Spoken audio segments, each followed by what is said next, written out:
बिस्मिल्लाहिर्रहमानिर्रहीम। अस्सलाम वालेकुम स्टूडेंट्स, कैसे हैं आप? आज के इस लेक्चर का मकसद जो हमारे यंग लायर्स हैं उनके लिए एक गुड न्यूज़ आप कह लें, वो उसके बारे में उनको बताना। और गुड न्यूज़ ये है कि एक बहुत ही अच्छी जॉब अपॉर्चुनिटी पंजाब जो पब्लिक सर्विस कमीशन है उसके ज़रिए से अनाउंस की गई है। तमाम वो लोग जो LLB कर चुके हैं और LLB के बाद लाइसेंस ले चुके हैं और उनका 2 इयर्स का एक्सपीरियंस है। अब इसमें पहला क्वेश्चन यही रेज होगा कि क्या वो लोग जो LLB कर चुके हैं और किसी ऑर्गेनाइजेशन का हिस्सा हैं, क्या वो इस जॉब अपॉर्चुनिटी से फ़ायदा उठा सकते हैं या नहीं उठा सकते। तो उन लोगों को मैं इन्फॉर्म कर दूं कि वो तमाम लोग जो पुलिस डिपार्टमेंट के मुलाजिम हैं और प्रॉपर चैनल के जरिए से अगर वो अप्लाई करना चाहते हैं तो उनके लिए ये लाइसेंस और 2 इयर्स की कंडीशन वेव ऑफ हो जाएगी। इट मीन्स कि ये क्वेश्चन काफ़ी लोगों ने पूछा कि सर ये बताया कि इसमें अप्लाई कौन कर सकता है, जिसके बारे में बहुत ज़्यादा शक शुबहात और लोगों को पता नहीं था कि कौन अप्लाई कर सकता है। तो सबसे पहली बात मैं आपको बता दूं कि ऑप्शन 1 वो तमाम लोग जो लाइसेंस होल्डर है और 2 साल उनका एक्सपीरियंस है, 2 साल की उनकी प्रैक्टिस है, जिसका वो लाइसेंस अपनी जो कंसर्न डिस्ट्रिक्ट बार एसोसिएशन है उससे एक सर्टिफिकेट साइन करवा के अपने डॉक्यूमेंट्स के साथ अटैच करेंगे। But on the other side जो पब्लिक सर्वेंट्स हैं उनके लिए भी एक गुड न्यूज़, ये आप कह लें कि वो तमाम पब्लिक सर्वेंट्स जो LLB कर चुके हैं।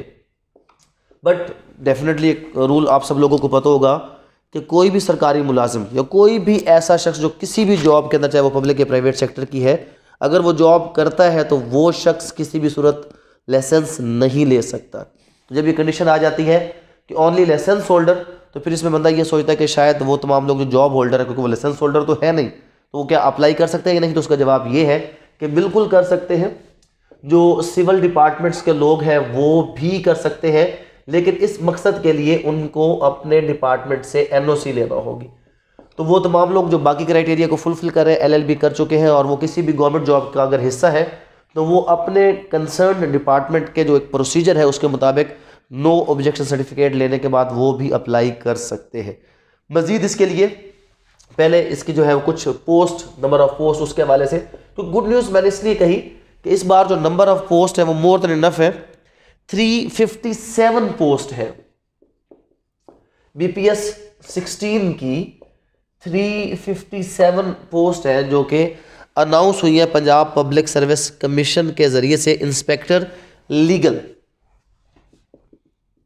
स्पेशल कैडर, उसके हवाले से जो लोग डेफिनेटली अप्लाई वही करेगा जो LLB कर चुका है, जो लॉ पढ़ चुका है। अगर पुलिस ऑर्डर आपने पढ़ा है तो पुलिस ऑर्डर के अकॉर्डिंग जो पुलिस में अपॉइंटमेंट्स हैं वो स्पेशल कैडर के अंदर किसी भी स्केल पर हो सकती है। तो स्पेशल कैडर जो पुलिस का है उसके तहत इंस्पेक्टर लीगल की जो पोस्ट है वो अनाउंस की गई है और 357 पोस्ट अनाउंस की गई हैं पंजाब पब्लिक सर्विस कमीशन के ज़रिए से, जिसमें से 18 माइनॉरिटीज़ के लिए और 54 रिजर्व हैं फीमेल के लिए। तो माइनॉरिटीज़ के लिए भी एक सफिशेंट नंबर ऑफ पोस्ट है और 54 जो फीमेल है उसके लिए भी एक सफिशेंट रिजर्व नंबर जो पोस्ट है। और एक और चीज़ आपको पता होना चाहिए कि ये हरगिज़ मतलब नहीं है कि फ़ीमेल के लिए 54 पोस्ट है तो ऑन मेरिट। अगर कोई फीमेल ऑन मेरिट आती है तो वो इस 54 के क्राइटेरिया से अबव चली जाएगी। तो अगर कोई ऑन मेरिट नहीं आई तो फिर पर्टिकुलर जो 54 है वो रिजर्व की गई है फीमेल के लिए। तो फीमेल के लिए एक अपॉर्चुनिटी यहाँ पर 54 सीट की सूरत में पंजाब के अंदर मौजूद है। Total 357 post BPS 16 inspector legal Punjab public service commission के हवाले से ये पोस्ट अनाउंस हुई। इसके हवाले से अगर कुछ फर्दर इंफॉर्मेशन जो मैं आप लोगों को बताऊं तो उसमें एक तो हाइट का जिक्र है मेल और फीमेल के लिए, क्योंकि जब तक आपको क्वालिफिकेशन का पता नहीं होगा तब तक आप उसके लिए अप्लाई कर सकते नहीं कर सकते आपको ये डिसाइड करना मुश्किल होगा। तो अगर हम उसकी क्वालिफिकेशन की बात करें जो कि एजुकेशनल क्वालिफिकेशन है, तो एजुकेशनल क्वालिफिकेशन के हवाले से मैंने आपको बताया कि LLB पास होना चाहिए और लाइसेंस होल्डर या अगर वो किसी डिपार्टमेंट में जॉब करता है तो उसको NOC लेनी चाहिए। और अगर फिजिकल यहाँ पर फिटनेस की बात करें, क्योंकि आप बेसिकली प्रोसिक्यूशन डिपार्टमेंट को जाके ज्वाइन करेंगे, तो 5 फीट 5 इंच मेल के लिए इसकी हाइट रखी गई है। वो तमाम मेल जिनकी हाइट 5 फीट 5 इंच है, और अगर फीमेल है तो फीमेल की जो हाइट है वो 5 फीट 2 इंचेस रखी गई है।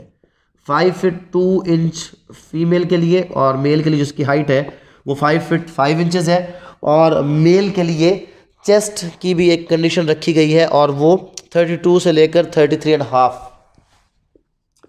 32 से लेकर 33.5 जो है चेस्ट की कंडीशन मेल के लिए रखी गई, ताकि बहुत वीक जो लोग हैं, क्योंकि बेसिकली ये आपकी लॉ एनफोर्समेंट एजेंसीज का हिस्सा बनेंगे, और लॉ एनफोर्समेंट एजेंसीज के लिए जो भी आपके अपॉइंटमेंट्स होते हैं उसमें 2 चीज़ें देखी जाती हैं, एक एजुकेशनल क्वालिफिकेशन और एक फिजिकल हेल्थ आपकी देखी जाती है। तो दैट्स वाई फिजिकल हेल्थ के लिए चेस्ट 32-33 इंच, और उसके बाद जो हाइट है वो 5 फीट 5 इंच, और फीमेल के लिए जो 5 फीट 2 इंचेस इसकी कंडीशन रखी गई है। एज लिमिट मेल और फीमेल दोनों के लिए 18 से 32 ईयर्स, जो एज लिमिट है वो 18 से 32 ईयर्स जो है वो, सॉरी इसकी जो एज लिमिट एग्जैक्ट मैं अगर आपको बता दूं 18 से 32, वैसे 18 से 32 बात फिर वही है कि जिस बंदे ने भी ये बनाया है मेरे ख्याल में इसका क्राइटेरिया रखा है, शायद उसको ये नहीं पता कि LLB करने के लिए कम से कम पाकिस्तान में कितना अर्सा चाहिए। 17 साल मिनिमम LLB करने के लिए चाहिए जो आपकी एजुकेशनल क्वालिफिकेशन बनती है, और 4 से 5 साल तो डेफिनेटली आप स्कूल में जाने के लिए जो पहला पीरियड होता है, तो ये होना चाहिए था 22-24 प्लस, लेकिन 18 से 32 इसका जो है वो क्राइटेरिया रखा गया है। तो लोअर लिमिट जो है वो आजकल के सिनेरियो में इसको लोअर को थोड़ा सा अप करके शायद अगर अपर लिमिट को बढ़ाया जाता तो बेहतर होता, क्योंकि काफ़ी ऐसे लोग हैं कि जो पिछले दिनों कोरोना की वजह से अपनी एजुकेशन को कंप्लीट नहीं कर सके, उनकी एजुकेशन डिले हुई। यार हम इस चीज़ को डिस्कस नहीं करेंगे, सिंपल इसके लिए जो एज लिमिट है वो 18 से 32 है, और जो पुलिस डिपार्टमेंट के कैंडिडेट्स हैं उनके लिए 18 से 35 है। पुलिस डिपार्टमेंट के कैंडिडेट्स के लिए थोड़ी सी रिलैक्सेशन है। जनरल सिविल डिपार्टमेंट 18 से अगेन 32 है, इनके लिए कोई एज रिलैक्सेशन नहीं है। तो इस पोस्ट के लिए अगर कोई एज रिलैक्सेशन है तो पर्टिकुलरली पुलिस, और जो पुलिस के वो तमाम जवान जो LLB कर चुके हैं तो वो इस पोस्ट के लिए एलिजिबल है, वो 35 ईयर्स तक इस पोस्ट के लिए अप्लाई कर सकते हैं अगर उनकी एज लिमिट इतनी है। तो कट ऑफ इसकी जो एज है वो 1 जनवरी 2022 इसकी कट ऑफ डेट रखी गई है कि इससे पहले 32 साल, अगर इसके बाद कोई बंदा 32 क्रॉस कर गया तो वो इस पोस्ट के लिए एलिजिबल नहीं है। कोई अपर इसमें एज में रिलैक्सेशन वगैरह नहीं है। तो 2 चीज़ें हमने डिस्कस कर ली। नंबर ऑफ पोस्ट कितना है? 357 है। रिजर्व फॉर फीमेल 54, माइनॉरिटीज़ के लिए 18। Educational qualification LLB with 2 years of experience या NOC कंसर्न डिपार्टमेंट अगर आपने LLB किया हुआ है। एज अगर पुलिस डिपार्टमेंट है तो 18 से 35, और अगर सिविल डिपार्टमेंट या कोई और एक प्राइवेट पर्सन है तो उसकी भी एज 18 से 32 ईयर्स है। मेल के लिए इसकी जो हाइट की क्वालिफिकेशन है वो 5 feet 5 inch, chest 32 inch 33 inch and half, और फीमेल के लिए 5 फीट 2 इंचेस की हाइट है। अब इसमें एग्जामिनेशन के हवाले से कुछ ऐसी बातें जो बेसिकली जिसके हवाले से मैं ये वीडियो बना रहा था कि आप लोगों को इन्फॉर्म करने के साथ साथ फर्दर जो इसका प्लान है प्रिपरेशन का वो बताना कि इसको कैसे एग्जीक्यूट किया जाएगा। तो इस हवाले से 7 पेपर्स हैं टोटल जो आपके लीगल इंस्पेक्टर का आप एग्ज़ाम देंगे। तो लीगल इंस्पेक्टर के एग्ज़ाम के लिए टोटल आपने 7 पेपर देने हैं, जिसमें पहले 2 पेपर 100 मार्क्स के हैं, इंग्लिश एसे और उर्दू एसे। पहला इसका जो पेपर है वो इंग्लिश एसे है जिसके 100 मार्क्स है। दूसरा इसका जो पेपर है वो उर्दू एसे है और उर्दू एसे के भी टोटल 100 मार्क्स है। थर्ड इसमें जो पेपर है वो जीके जनरल नॉलेज 100 MCQs, और फिर उसके बाद इस्लामिक और पाकिस्तान जो स्टडीज़ है वो भी 100 MCQs है। तीसरा पेपर जीके है, ये 100 MCQs होंगे इसमें, और ये 2 पेपर जो है डेफिनेटली वो क्या होंगे, वो आपके सब्जेक्टिव होंगे। उसके बाद इस्लामिक स्टडीज़ और पाक स्टडी का एक 100 मार्क्स का MCQs का पेपर होगा। तो 2 इसमें जो पेपर है वो आपके MCQs के हैं और 2 पेपर आपके सब्जेक्टिव हो गए। उसके बाद 100 मार्क्स का एक लॉ का पेपर है सब्जेक्टिव, PPC और CRPC। PPC और CRPC 100 मार्क्स आपका एक सब्जेक्टिव पेपर जो है वो लिया जाएगा। 5th पेपर जो होगा 6 पेपर इसके अंदर कानून शहादत ऑर्डर 50 मार्क्स, QSO 50 मार्क्स का इसका पेपर है। और जो 7th पेपर होगा वो वाइवा वॉस है 150 मार्क्स का। अब यहाँ पे कंडीशन क्या है कि पहले आपका सब्जेक्टिव और एमसीक्यूज पेपर होंगे, टोटल मार्क्स 1 2 3 4 5 550 है, जिसमें से एग्रीगेट जो बंदा 275 मार्क्स लेगा उसको पास कंसिडर किया जाएगा। पर पेपर 40 मार्क्स होना ज़रूरी है। अगर किसी एक पेपर में आपके 40 और दूसरे पेपर में 60+ मार्क्स आपके आ जाते हैं तो जो आपकी एग्रीगेट 50% की है वो आप अक्वायर कर लेते हैं।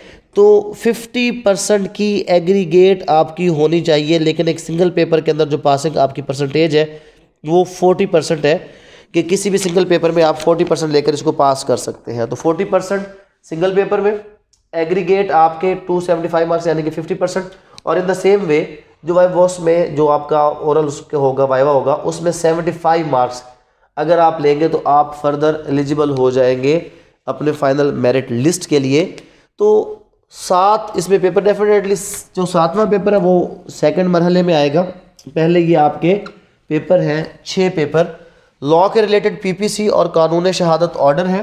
और उसके बाद जो एमसीक्यूज के 2 पेपर जनरल हैं, जीके और इस्लामिक और पाकिस्तान स्टडी की सूरत में, और इंग्लिश ऐसे और उर्दू ऐसे, ये 2 आपके सब्जेक्टिव पेपर हैं।